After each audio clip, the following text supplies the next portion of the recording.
21 de agosto, San Pío X, del Evangelio según San Juan. Habiéndose aparecido Jesús a sus discípulos, después de comer con ellos, dice a Simón Pedro: Simón, hijo de Juan, ¿me amas más que estos? Él le contestó: Sí, Señor, tú sabes que te quiero. Jesús le dice: Apacienta mis corderos. Por segunda vez le pregunta: Simón, hijo de Juan, ¿me amas? Él le contesta: Sí, Señor, tú sabes que te quiero. Él le dice: Pastorea mis ovejas. Por tercera vez le pregunta: Simón, hijo de Juan, ¿me quieres? Se entristeció Pedro de que le preguntara por tercera vez si lo quería, y le contestó: Señor, tú conoces todo, tú sabes que te quiero. Jesús le dice: Apacienta mis ovejas. Palabra del Señor. En agosto del año 1856, una pobre mujer, madre de 10 hijos, entró en el Monte de Piedad de Castelfranco, en Italia, para empeñar un viejo colchón, y con el dinero que le dieron pudo pagar la tela para la sotana de su hijo Giuseppe, que entraba ese año al seminario con 15 años de edad. Este chico llevaba desde los 11 años caminando cada día 14 kilómetros para ir a la escuela, y para no gastar los zapatos les ataba los cordones, se los colgaba al hombro y andaba descalzo. No os estoy contando un cuento, ni es una película de Walt Disney, es la historia de uno de los papas del siglo XX, San Pío X, Giuseppe Sarto. Cuentan que este chico, ya desde pequeño, era muy alegre y muy despierto. Por ejemplo, que un profesor en la escuela les dijo a los niños: le regalo una manzana a quien me sepa decir dónde está Dios. Y Giuseppe Sarto, siendo apenas un chavalillo, levantó la mano y dijo: y yo le regalo 2 manzanas si me sabe decir dónde no está Dios. Y se rieron todos sus compañeros y también el profesor. Era, como veis, agudo, inteligente y salao, simpático. Pues bien, después de entrar al seminario y de cursar sus estudios con gran esfuerzo para su familia, que eran verdaderamente pobres, fue ordenado sacerdote, fue párroco de pueblo, más tarde obispo de Mantua, más tarde arzobispo de Venecia y en el año 1903 elegido papa. Y él decía: no saben lo que han hecho, pero si soy un pobre hombre de pueblo, pero si soy un hombre muy sencillo que nunca me he sabido rodear en estos ambientes.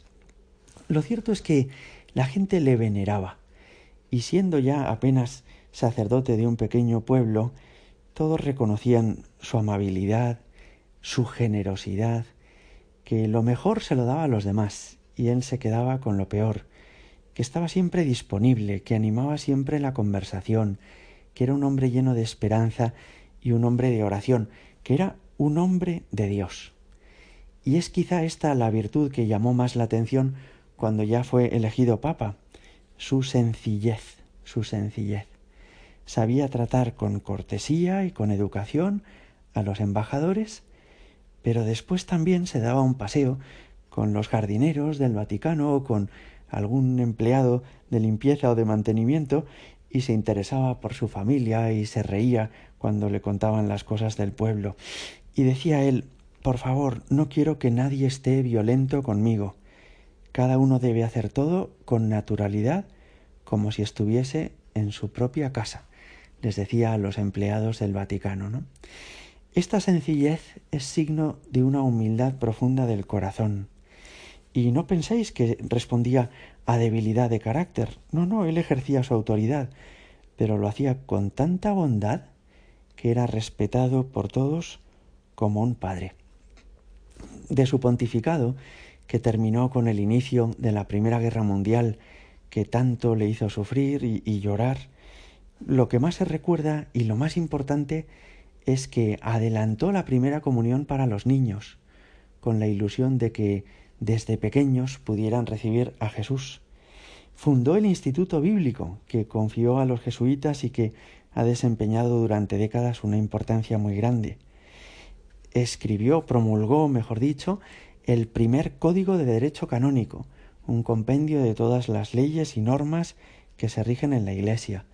Fomentó la música sagrada, desarrolló el apostolado de los laicos, haciéndoles entender que también ellos tienen una tarea muy importante en la misión de la Iglesia.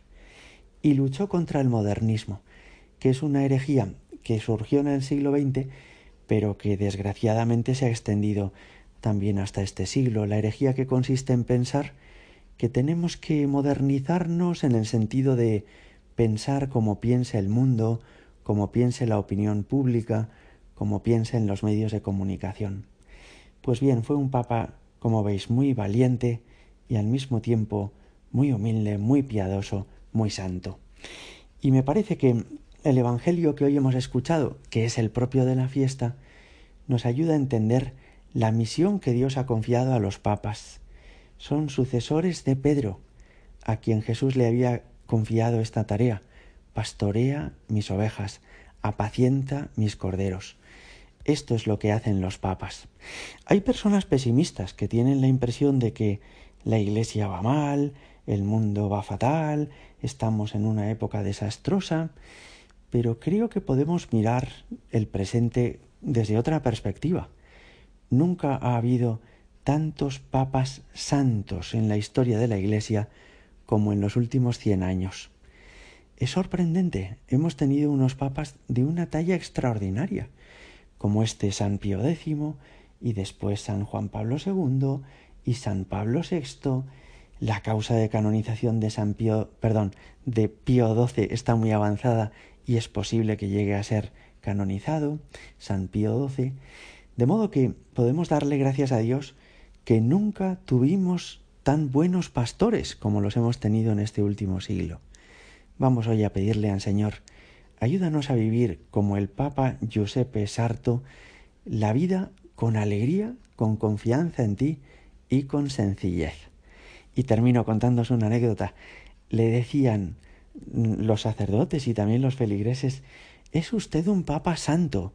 Y decía que no os confundáis. Papa Giuseppe Sarto, decía él, Giuseppe Sarto, un hombre con un gran sentido del humor y con una gran alegría. Señor, concédenos vivir nuestro tiempo con ilusión, con alegría, con humildad, con sencillez, en el fondo con santidad. Gloria al Padre y al Hijo y al Espíritu Santo, como era en el principio, ahora y siempre y por los siglos de los siglos. Amén.